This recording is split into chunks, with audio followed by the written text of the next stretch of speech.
Well, we're done with our distillation. We worked for about 4 hours from beginning to end. We ended up getting some essential oil. It's quite nice. Sage is beautiful and very aromatic. The ambiance is fabulous. It comes time to clean this machine out. So what I do is I take the essential oil and I put it on the side because I'm going to weigh the essential oil. And the reason I weigh the essential oil is so I can figure out my percent yield. So that's the amount of essential oil that I'm going to get from the distillation of a certain botanical, a certain plant. And I do that, one, because it's just a good habit to do that, so you know what your yield is. If you're going to be selling your oil, you have to know what your cost is. And the other thing is I do that to see seasonal differentiation between, if I have something harvested in the fall or harvested during the summer, which has a better yield. So which is the optimum time to distill. So what we do is we have our Essentia, we've got our hydrosols here, and we're making probably a half gallon, in this unit, a half gallon of hydrosol per hour. So I'll empty this out, and I will cap this.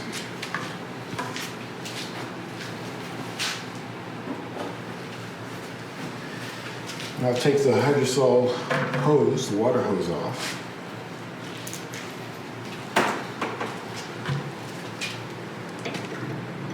Remove my Essentia. Now you'll note that there's essential oil, if you can get a peek at that. There's essential oil still inside the Essentia. It didn't come over. When the distillate stops bringing essential oil over, there's no more oil to flow into the cup. So we want to get that oil out.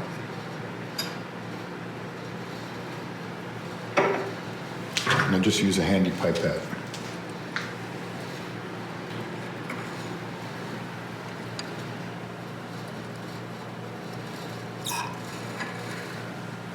If you get any water in the pipette's a good tool to have. And that's just oil and no water. Oops, I dripped a little bit.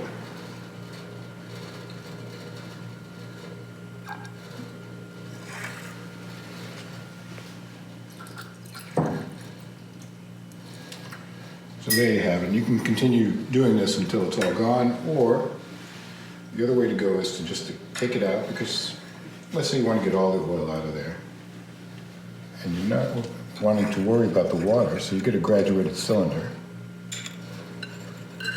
and then stick it in there.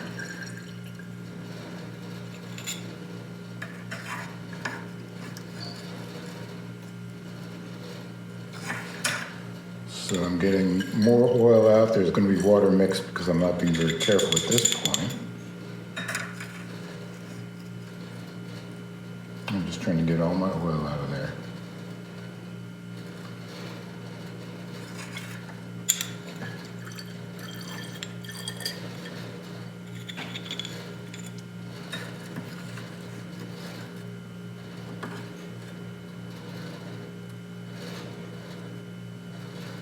And there you go, that's pretty good.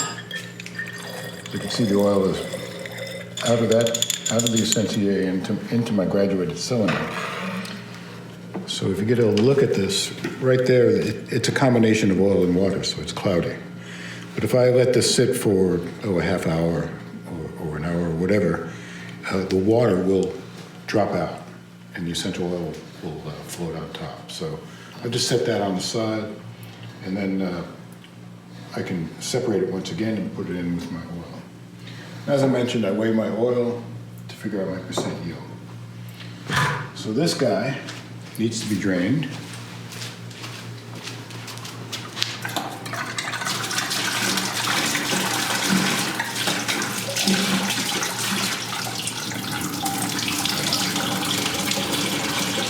Very simple. What I will do with this is first I will take some grain alcohol. This is a denatured alcohol, I'm sorry, not grain alcohol. Denatured alcohol is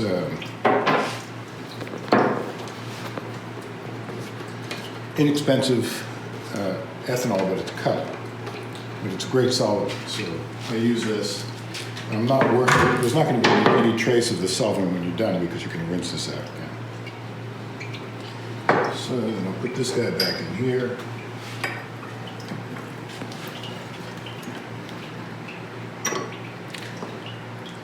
Now I use denatured alcohol because it's less expensive than buying Everclear, the 190 proof at a liquor store. And you pick this up at any hardware store. It's good if you can find some that's cut with methanol, but it's worth having, worth handling for cleaning. You see it's starting to clear up a little bit down there. See the differentiation there.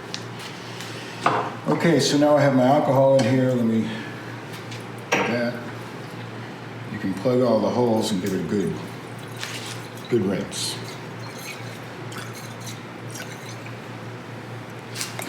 I'll come over to the sink and give it a dump. Then I'll do another rinse with alcohol, and then I'll flush it with water. And for this part, you can take a pipe cleaner. Show the pipe cleaner down here and clean out this tube here. And then just let it evaporate.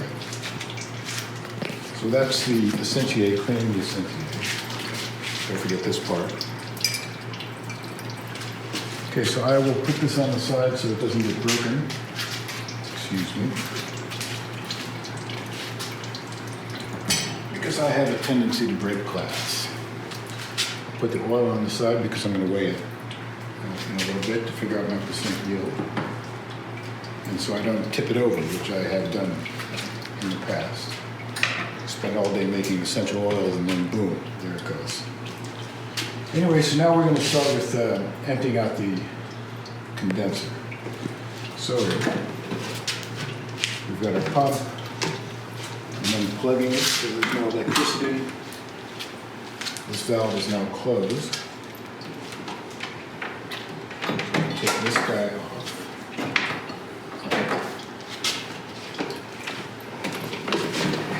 I'll put this guy down here.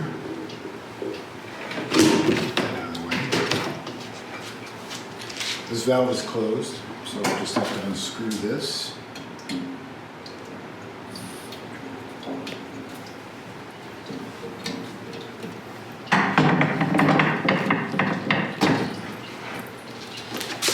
Put this out of my way for safety.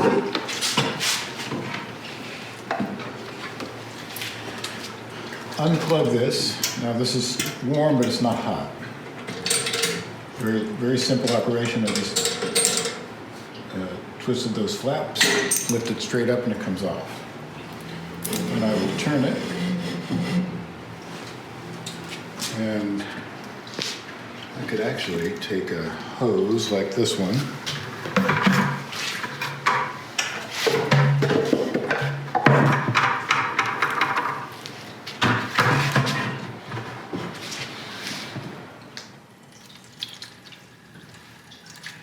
and now you can, if you take a look in there, you can see the water's draining out. So I want to drain the water out because part of my cleaning process is I'm going to be cleaning the condenser as well.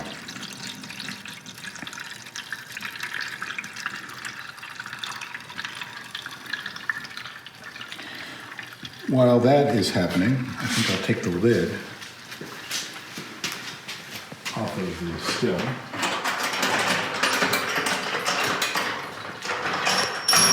Again, it's good to let it cool for half an hour, you know, you just don't want to burn yourself.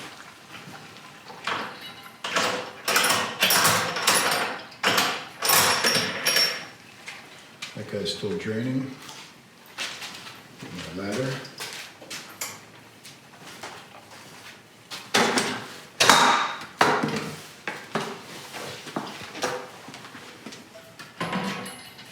This comes straight off. Now we'll pull out the plant material. And you should be aware that the plant material is going to be wet. So it's a little bit heavy.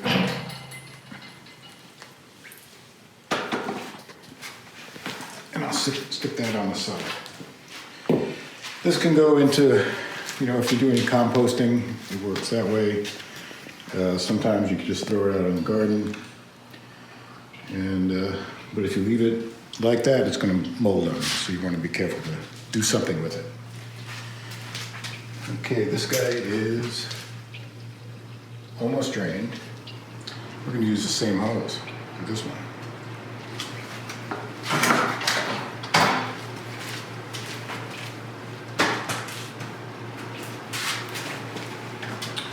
So if you look here, you'll see the water that's in the still. So you can imagine we distilled for about 4 hours total, and we only lost about that much water because we started with the water up here, and the safety line is down here, so we have plenty of room. We're not going to burn out our heating element. Okay, so I think this is finished.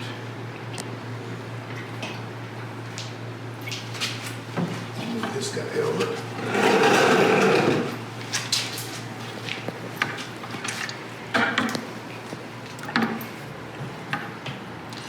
Now again, this is not too hot. There's the water level. I mean, look at the color of that. It's like it's actually like a tea, because you get reflux, and that's where the steam goes through the plant, but it hits something cool on top and drops down. So you're kind of making a tea in the bottom of your unit. It'd be interesting to find out if there's any use for this.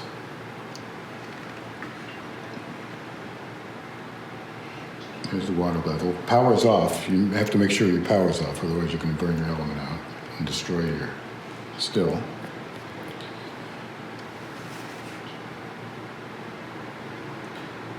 You know, when it's set up, you also have to make certain that these valves are wide open.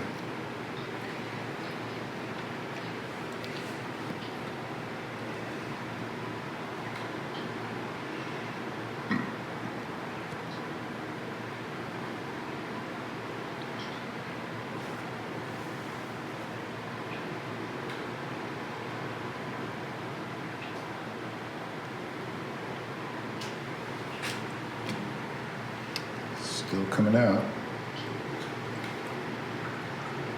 There we go. There's the end of it. So what was in there up to that point was about 5 gallons of water. 4.5 to 5 gallons of water.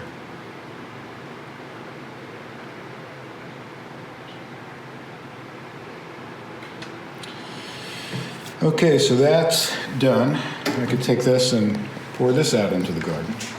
It's warm, so you want to wait till it cools down a bit. Put that on the side. Now we're going to have to, I'm not going to do it now, but what I would normally do is I would take this still and I would flush it with water. Just flush it out. Drain it again, flush it again. Then I'll fill it up till the water's about that high. I'm not going to do it, but I'll just tell you about it. Water's about that high, and then I take about a cup of denatured alcohol or ethanol, you know, 190 proof, and I pour it in to the container. You never want to just use alcohol because it'll start a fire. So you always have to put water in before you add any alcohol. And think about safety all the time. You have to be concerned about that. So, well, then I put everything back together. All right, so now all I have in there is water and a little bit of alcohol. You know, you don't have to use the alcohol.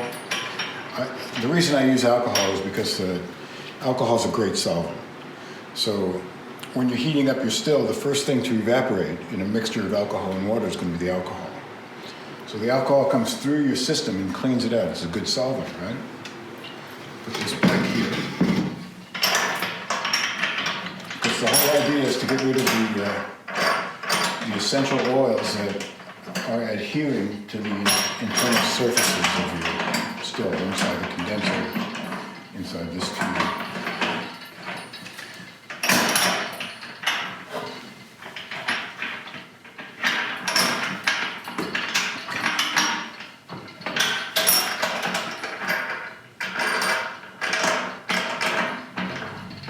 that's the other reason I want to let this cool down, because I'd be burning myself if it was hot. All right. Now, all I've got is water and alcohol in here. This has no water in it. It's empty. And the reason I leave it empty is because I want this to heat up. If it were full, then I'd be condensing the water that I'm distilling the alcohol. But what I want to do now is make sure that everything goes through the system. So all I have to do now for cleaning the system is to turn on the burner. You know, it could be gas. This is a 220 volt electric. And just wait. And what you'll notice first, it's good to have a ventilated environment, right? Because you're evaporating alcohol. So you have to consider that, safety. And then you want to continue to distill this for, I would say, at least an hour. And what you can do is periodically come back and check. This is going to be very hot, right? Because this is just steam coming in here. It's going to be very hot, but you'll be able to smell if there's any essential oil in there. So that's why you wait half hour, give it a smell, come back in an hour, give it a smell, and keep going until you don't smell the essential oil anymore. And that's how you clean your system. But it's important to do this as soon as you can after distillation, because if the oils resinify in your system, your next distillation is going to be problematic. It's going to have the off aroma of the resinified oil, essential oil. So very important to clean your unit. And I guess that's about it.